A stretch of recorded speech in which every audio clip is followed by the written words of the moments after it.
Welcome everyone in a new episode of the Cyber Corner podcast. And to be honest, today we have literally a special guest with us. Will AI play the role in predicting and preventing cyber attacks before even they occur? First of all, is that really possible? And is that really, I can say, we are expecting a lot of accuracy in that and efficiency in detecting the attacks with the correct way? That's an interesting question. Say like how it really assists, in protecting, insider threats within an organization. AI be used to continuously monitor cloud environments for suspicious activities. I mean, here how it really, I can say, like improve the quality of continuous monitoring of our cloud environments. Yeah, definitely. Again, this is a good use case for machine learning. Yes. So here, what about the privacy? I mean, like, just imagine when we use, I can say, like the AI in a specific way, like facial recognition, right? And yeah, coming right now, like to the most famous questions, which is like, could AI eventually become so advanced and surpass human capabilities and takes the job of a cybersecurity expert? And should we worry about that? Because you know what, like I get even, that question, even from my students who are, I can say, like about to make a decision if they are going to be specialized in AI or cybersecurity. Welcome everyone in a new episode of the Cyber Corner podcast. And to be honest, today we have literally a special guest with us. And to be honest, I don't have even to introduce our guest today. I mean, like, I'm sure that everyone watched his amazing videos and he's a specific and special way in explaining a lot of concepts. I want to welcome with me the amazing Dr. Jeff. I want to thank you so much, for your expensive time, for sharing your expertise with us, and to be honest, for choosing to talk about a super trendy and amazing topic related to cybersecurity, which is AI for cybersecurity. I know, like, even we don't need this, but yeah, I mean, like, just if you can introduce more yourself for the audience about your background and what you're doing in the cybersecurity world. Absolutely. Well, first of all, thank you for the invitation to talk to you and to the folks that will be watching this. I consider it an honor. And I consider it an honor every time you watch one of those videos. So thank you. You honor me when you do that. So my name is Jeff Crume. As you said, I've worked for IBM now for 41 years. So if you can believe that long with the same company, yes, I used to ride a dinosaur to work. It's that long ago. So I've been with IBM all that time, and I am what's known as a distinguished engineer, which at IBM is a combination of a technical role, but also an executive role. So I'm a technical executive within the company. I lead a team of security architects who cover all of the Western Hemisphere, all of North and South America. And we work with clients on a regular basis in that area, trying to help them identify gaps in their security infrastructure and then what they can do to fix those gaps. The other thing I do on the side that I enjoy is a labor of love, and that is I'm an adjunct professor at North Carolina State University, which is the university I went to all those many years ago. So now I was a student, now I'm a teacher at that. As you mentioned, I got my PhD and went back to doing that and enjoy doing those kinds of things. I wrote a book in 2000, which is a million years ago now in technology terms, called What Hackers Don't Want You to Know. But a lot of my focus these days is on the YouTube videos, and I'm really enjoying the fact that that's introduced me and given me opportunities to talk with folks like you. Thank you. Thank you so much for accepting that. And to be honest, I have to say it, and the audience, they knows that your way of explaining things is just a unique. Absolutely, I'm recommending your videos always, and I'm gonna absolutely by the end of this video, I'm gonna put all the links that's related to your videos. So yeah, so Dr. Jeff, we were talking about the trendy topics, in cybersecurity and all this kind of stuffs. And absolutely, when we talk about the trends, we have to mention the AI, and we have to clarify the relationship between AI and cybersecurity, because what I found that it's kind of blurry for many people, and we got that point where the people, they start to ask that a question: is AI going to take my job? We've seen what happened with the Davin, for software engineers. So yeah, right now it's best moment with an amazing expert like you to clarify that vision. So starting, to be honest, by a really basic question, and I find it like it's important to before talking about the relationship between the AI and cybersecurity, we have to understand from first place, what is AI itself, and how it really differ, I can say, from machine learning, because yeah, like I've seen people that when they talk about the AI, they are talking about the same thing as machine learning. They're just making it as like the same thing. That's right. So yeah, so we have just to clarify, Yeah. what is Yeah, AI? no, I'm happy to. This is a great question, and the reason I know it's a great question, when I've done these videos, as you know, and if we get 10,000 views on a video, I consider that really successful. I did a video called AI versus ML, artificial intelligence versus machine learning, which it's not versus, but anyway, that's a catchy title. AI versus ML. It is probably going to hit 1 million views this year. Not 10,000 views, but 1 million views. It's already over 800,000 views at the moment. So the reason I bring that point to you is that it wasn't because that video was especially good. I didn't do anything unique in that. It was like all the other videos, but it answered a question that a lot of people have. It's an area that a lot of people are confused on, and I know it because I can look at the numbers. People wouldn't click in on a video that they already knew the answer to. So here's the short answer, and if you can watch the video and see the longer answer. The short answer is AI is about simulating, matching, or exceeding human intelligence in a computer. It's really just as simple as that. Now, people can come up with a lot longer definitions, but it's trying to make a computer able to do the same things a person can do, and maybe even do them potentially better. That's what AI is. Now, machine learning is a subfield within AI. I've had people argue with me and say, no, AI is a subfield within machine learning. It's just not true. Machine learning, and here's how I know that, because I was working on AI stuff back when I was an undergrad, back in the 1980s, early 1980s, before anyone was talking about machine learning. Now, maybe a few researchers were talking about, but I'm talking about generally speaking. We were programming in programming languages called Lisp, L-I-S-P, or Prolog, and things like that. We were doing expert systems in the late 80s, early 90s. Those were not, nobody was dealing really with machine learning in any great extent. So we've been doing AI before there was machine learning technology. And then machine learning is a way of using more statistics and being able to recognize patterns. And that's a particularly useful feature in cybersecurity, because we need to find outliers. We need to find the anomalous events. Here's all the normal stuff. Okay, fine, I can ignore that. Here's the one abnormal thing. How would I spot the abnormal thing? Well, a good machine learning algorithm can tell you, here's the normal, because I've been trained on that, and I've learned this is what it's supposed to look like, and this doesn't look like what it's supposed to look like. That's a really useful technology in cybersecurity. So that's why you see machine learning being used a lot these days.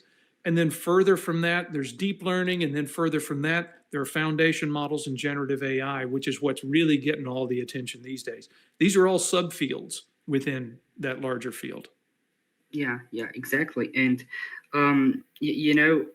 right now we've talked about the implementation of AI in cybersecurity and how it really making it better and better. Well, to be honest, like I know that it really making it better, but we have to consider that it exists a lot of challenges too. So let's talk about, I can say, the role of AI in a defensive way. And now I can say, like, many people asking, how will AI play the role in the predicting and preventing cyber attacks before even they occur? First of all, is that really possible? And is that really, I can say, we are expecting a lot of accuracy in that and efficiency in detecting the attacks with the correct way? That's an interesting question, particularly because it's one I've been asking for a long time. It's one I've seen even before we were really talking about AI. Would systems be able to predict when they were going to have failures? Even before I was really looking at cybersecurity in this, but just, can you predict when a disk drive is about to go out? Well, it might, because it might give you some indicators, but it's not 100%. But here's the thing. If we could predict it with great precision, then we would never have cybersecurity problems, because then we would predict it, we would go block it just before it happened, and then we wouldn't need all the other defenses. So it's never going to be that perfect. If you watch the movie Minority Report, the precogs who were predicting with 100% accuracy when a crime was going to be committed, we just go arrest people before they committed the crime. But, we don't have precog technology.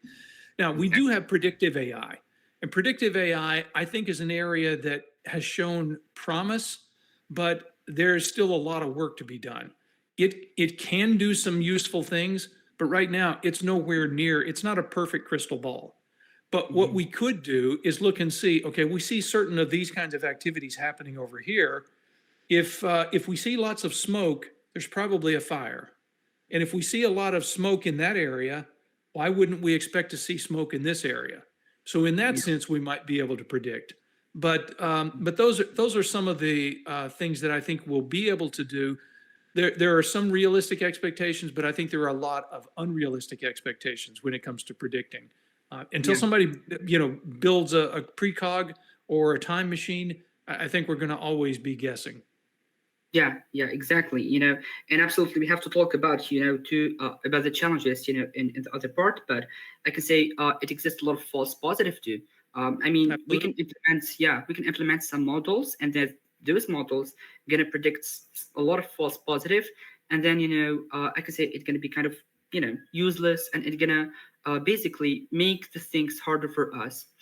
If we're chasing a false positive, we might miss the actual attack, and then that would be worse. So it has to be accurate enough that we really want to spend the time with it. Exactly. So yeah, but let's say that, okay, it helps, and it exists some part of it, but really it helps. For example, when people talks about how AI assists in identifying and mitigating insider threats within organizations, we're talking here about how it will improve the internal security, potential threats, inside the company and infrastructures. So I can say like how it will assist, in protecting, insider threats within an organization. Is it like really here we're talking about something that really solving a lot of issues when we're talking about the internal security of organization? Yeah, in fact, this is one of the areas that is not, unlike the predictive AI. This is something where, in predictive analytics, this is something we're actually doing today and have been able to do for some time now. A whole class of tools that are called user behavior analytics. These things will look at what end users are doing on a system, and we can use machine learning to have it profile. Okay, if we see all of these users and they perform the same job role within the company, and we give it 2 months worth of usage data that it can sift through and learn, then we say, okay, now start looking at what's happening going forward. And if we see there's one person who downloads while all their peers are downloading 100 files a day, and then here's this one guy that's doing 100,000 files a day, okay, we want to go investigate. That's an anomaly, an abnormal use case, and we want to go make sure that that's justified. Machine learning is actually very well suited to do that. We do that with our user behavior analytics capability right now. So that's one really good example where AI is already helping us. Yeah, and I can say like in the other side, malicious people using it too. And as it really helps us, it opens a lot of questions and a lot of challenges for the experts. Talking about the offensive way right now. When we talk about the bad words, we always talk about how we make a malware or ransomware, I can say like, evolve to evade detection by traditional solutions, and to make it, always the goal, with the malware is to make it undetectable, So, and absolutely here, it exists like kind of, implementation of the AI in an offensive way, and specifically in that part, I mean, like it really make, I can say, is it really like can make a malware or ransom not detectable? Yeah. So I think that one is yet to be determined. I think always there's going to be a way to detect, because sometimes the way that we detect is less on the way the malware was constructed and more on what its effects are. So as long as we're looking downstream at the behaviors, and we know certain behaviors should not be allowed, then it won't matter how we got to the point. Was it a human written malware? Was it machine written malware? It won't matter. It still looks like it's doing something it shouldn't do, so we can look at that. Now, on a similar basis, we did, in fact, I did a video on this topic where some of our X-Force researchers, X-Force is the name of the IBM security research team, and they looked at humans versus AI-based phishing attacks. Because one of the things that we tend to tell people is to, well, I'll come to that in a minute. We basically did a contest where we took an X-Force, a security expert, and said, here, take 16 hours and craft a very well-constructed phishing email. Then we went to ChatGPT and said, in 5 minutes, created a phishing email. And we sent them both out in a controlled environment where when people click, it doesn't actually steal their credentials. It just, these were people who had agreed to the study and all that kind of stuff. So it was ethically done. And then we would just see which one garnered the most clicks. Yeah. Well, it turned out that it was really, really close. I'll let you watch the video to see the details, but I'll say it was very close. The bottom line is we know that if it takes a human 16 hours and a chat bot 5 minutes, then one thing for sure is the humans are not going to get tremendously better at this, and the Gen AI is. So it's only a matter of time before phishing emails will be done so expertly that it will be nearly impossible, based upon the way you read it, to tell that it's phishing. In the past, I'll tell you, as a native English speaker, we often coach people who are other native English speakers, look for poor grammar or spelling or things like this as the way to tip off. Because if we know it's an American-based, US-based bank, and then they're writing in poor English, well, that's probably not right. So you should, that should be a clue to you. Don't click on that. But here, anyone, whether they even understand a word of English or not, can go in their native language into a chatbot and have it write malware or write a phishing attack for them. Well, then one of our defenses has been removed. The thing that we're most likely to look for. So I'm trying to teach people, don't look for that. Look for other signs to be our indicator, because AI is going to be used by the bad guys in this way. Yeah, exactly. We are not talking about, those kind of classical, phishing attacks anymore. And, it exists also a lot of examples talking about how we can make phishing attacks and how we can train a model to do that through, I can say, like a past emails. For example, let's imagine that you have like a database of emails of your boss, and you want to just trick your colleague. So then you can train the model and give it those kind of emails, and the model going to write for you an email, which is just in the style of your boss. Exactly right. Exactly. Mm-hmm. Yeah. Yes, that's a very good point. Yeah. So right now, and talking about here the clouds, right? So when we talk about the AI, we talk about the offensive way, and we talk about also the defensive, but okay, and we talk about also the internal security of a company, but I mean, like, can AI be used to continuously monitor cloud environments for suspicious activities? I mean, here, how it really, I can say, like, improve the quality of continuous monitoring of our cloud environments. Yeah, definitely. Again, this is a good use case for machine learning to be looking at if we run this and it profiles what the baseline looks like in that cloud environment, give it all the telemetry that we can, all of the data that we can, and train it on that, then we can just ask it to tell us, when do you see something unusual? Or we can even use it to do more threat hunting kind of things, where we would say, okay, do you see this? Do you see that? I'm going to come up with a hypothesis. I want to see if you can find, is this needle somewhere in that haystack? And the AI can help us with those kinds of things. Exactly. And okay, when we talk cloud, we have absolutely to talk privacy. It's one I can say like of the challenges. So I can say here like I mean, when we talk of privacy, we know that in AI, for example, we need a lot of data. Better data. Like a lot of data, better model, and I can say like an accurate model. Yes.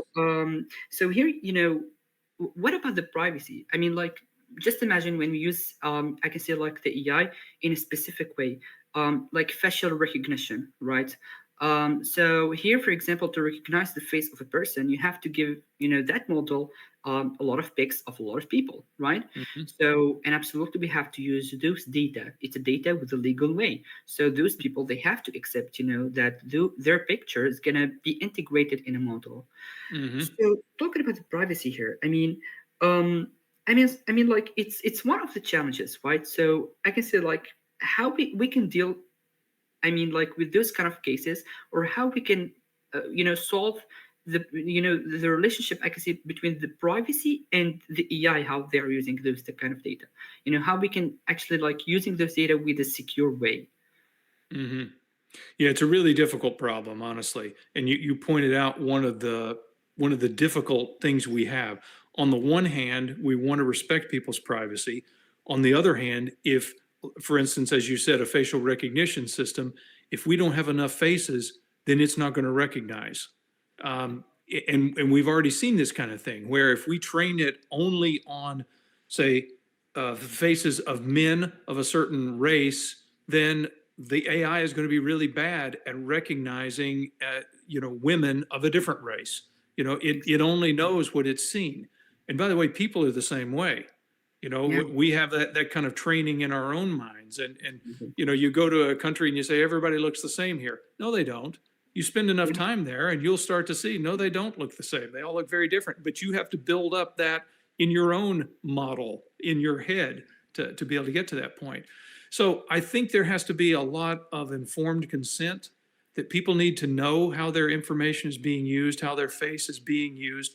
A lot of companies have actually stopped on moral and ethical grounds to say we're not going to advance facial recognition in cases where we think it's going to be misused. IBM made statements like that, where they felt that if we just pick you out of a crowd for no reason, and then now all of a sudden you're a suspect for no good reason, just because you were there, that's we're not going to help with that kind of situation. So there's a lot more thought that has to be given that has not happened enough yet in what goes into making an AI trustworthy. And one of those IBM came up with, and I did a video on this one also, 5 principles of trustworthy AI. And one of those is privacy. We want it to be able to still maintain our privacy. And for the most part, what the public chatbots that you use, if you ask it a question or you put something into it, you can use the results however you like, but they can use whatever you put in however they like as well. So that's why, if you're talking about just as an individual, that may be okay. If I'm just asking a question, that I could get on the internet, fine. But if I'm a company and I've got customer data that I want to have summarized or analyzed, then I need my own private instance of this. I don't want this going into the larger data model and now everybody has access to it. So that's one that needs a lot more thought and a lot more work. Yeah, exactly.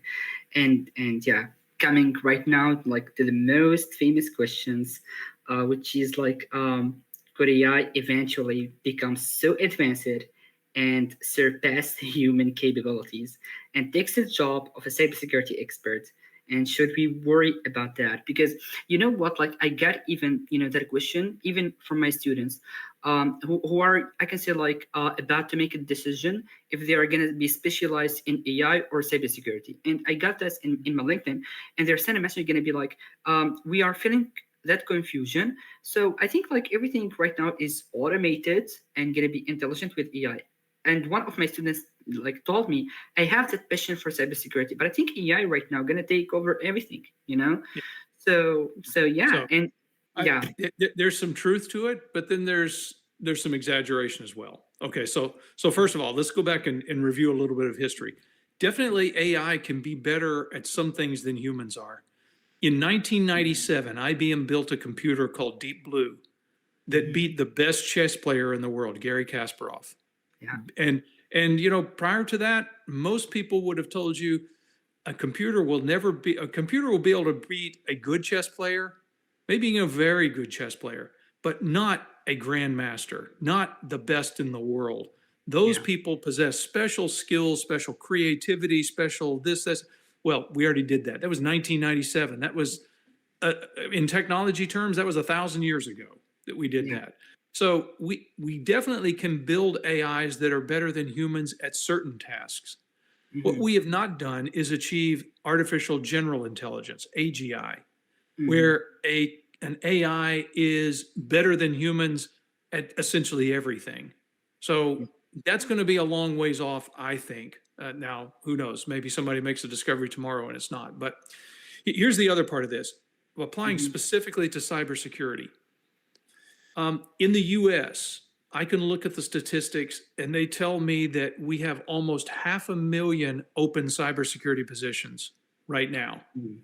We got about 1 million people working in the field and about 500,000 open positions. So that means for every 2 people working, there's another seat that's empty that somebody needs to fill. Now, I do not think AI is going to come along and not only remove all of those 500,000 jobs that we're trying to fill, but also the other 2 that we've already filled. No, I don't think so. Not in the near term, for sure. So we right now have the opposite problem. The bad guys are using AI and are going to be using it more. The bad guys have always had more resources available to them. And we don't have a cybersecurity system that is anywhere nearly good enough to replace all humans. Now, it could replace humans at certain tasks, but right now that's what it is. So for instance, if I wanted to summarize a case, I've been working on a case, there's a ton of data, I've got lots of indicators of compromise, lots of case notes. Maybe I want to go and say, summarize that case for me so I can give that to my boss. Give me that case summarization in 10 seconds instead of me spending 2 hours doing that. AI is going to be better at that.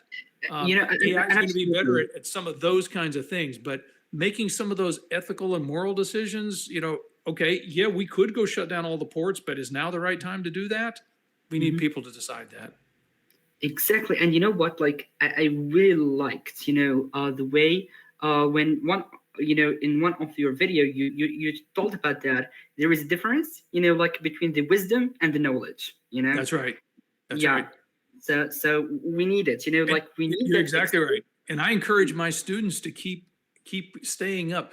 I tell them, keep looking for the things AI can't do, and then that's where you want to target.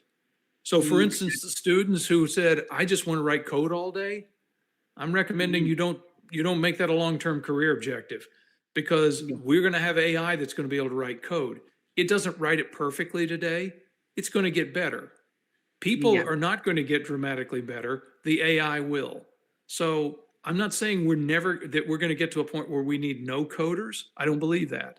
But we're going to get to a point where we need far fewer coders, but we're still going to need people to architect the solution and figure out what it should look like. What are the things that need to be built? Right now, we're not ready to let AI decide what the objectives should be. We still need people to do that. We still need people to make some of those kind of decisions.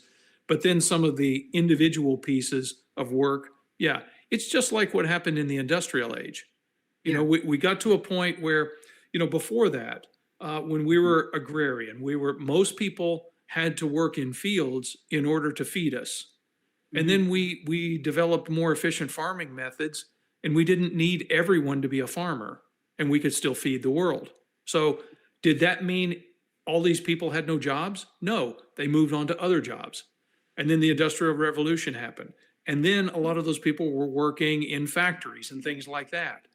Well, Yeah. automation came along and eliminated a lot of those jobs. And then the information age has come along, and now we've opened up. So with each one of these changes, it's eliminated some jobs, but it's created new ones. So I always try to encourage my students, look and see where the next thing is going to be happening, and try to move toward that, because we're still going to need, we're never, I mean, they've been predicting we were going to have a 3-day work week for as long as I can remember. It doesn't happen. Yeah. Yeah. We're always, if we have the capacity to work 5 or 6 days a week, we're going to do it. And we're going to fill that capacity with some meaningful work. And I just hope it means the AI will do the stuff that really wasn't fun in the first place. And it frees us up to do the more creative tasks. Exactly. We gotta just accept it as a part of evolution. That's right. Yeah, this is like how we have to take it. Dr. Jeff, I mean, like, I literally can get enough of this exchange and conversation. And I want just to end by these questions. Yeah, I know, like, right now, like many people, they want to get into cybersecurity. They're feeling kind of sometimes demotivated. And even like some professional, I met some people, they want to actually convert from software engineering to cybersecurity, but I'm feeling like they're really lost. So would you like to convey a message to those passionate about cybersecurity? And if you can, of course, like, share any key points for them, I mean, like, what really can push them to get into the field and then make success in it? Yeah, absolutely. So again, I'll refer to those statistics. Now, those are US statistics, 500,000 jobs, but it's a worldwide phenomenon. I just don't happen to know what the numbers are in other countries. So there's a lot of jobs. That's number one. Just on a purely practical standpoint, you'd like to know you're going into an area where there's job openings. Number two, is this part I'm sure of. As long as we have computers, there will be bad guys trying to break into them. Yeah. Because as long as we've had people, there have been bad guys trying to steal things. And for as long as humans have existed, we've had new technologies to prevent people from breaking into our homes, yet they still do. We've never gotten to a point where we've been able to eliminate the need for police. Right? Yeah. Some people would argue maybe we need them more now than ever. So here's the one thing I'm sure of. Technologies will come and go. There are things, that when I first started off in back when I was on my dinosaur, we were using key punch machines. We had to type. Now, if you're an expert at key punch machines, nobody cares now. We don't use those. But security was important then. It's important now. It's always going to be important. As long as we have computers that have anything of value on them, they're going to be bad guys trying to take it, and therefore we're going to need cybersecurity people. So, and what I really love about cybersecurity is that when personal computing came along, the challenges of securing that versus in a data center, behind locked doors and everything like that, became much more significant. And then the data center effectively was sitting on someone's desk. Then we got laptops, and now essentially the data center had legs and it could walk away. And then we have mobile devices, and the data center now could fit in your pocket. And then we went to the cloud, and now the data center is out there everywhere, and we don't even know where it is. And then now we have Internet of Things devices, where the things that we didn't think were computers are computers. The vacuum cleaner that is a computer that cleans my floors. My car is a computer that takes me places. Okay, each one of these things, if you're a cybersecurity person, you can play in those areas. You have something to say about that. There are certain technologies where if you're an expert in, that's not really your thing anymore. AI, well, we've talked about it should be obvious to everyone that there's a significant component for cybersecurity in AI. And whatever comes after that, I'm sure there will be a significant cybersecurity component in that as well. So you'll always be relevant. Just keep moving to where the next thing is going, and we're going to need you. So I think, to me, it's an exciting field. When I first put my hands on a computer, I was like, this is amazing. And when I started getting into security, I said, this is really cool, because now it's good guys versus bad guys, and who's going to be smarter and who's going to win. And if you like hard problems, defense is a whole lot harder than attacking. Yeah. Much harder.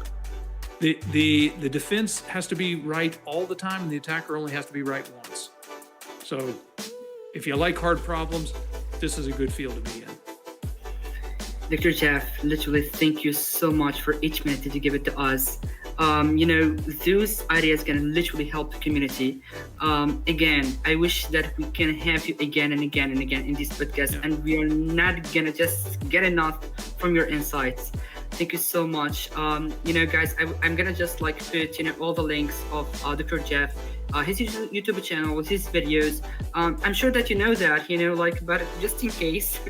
And thank you so much for each minute.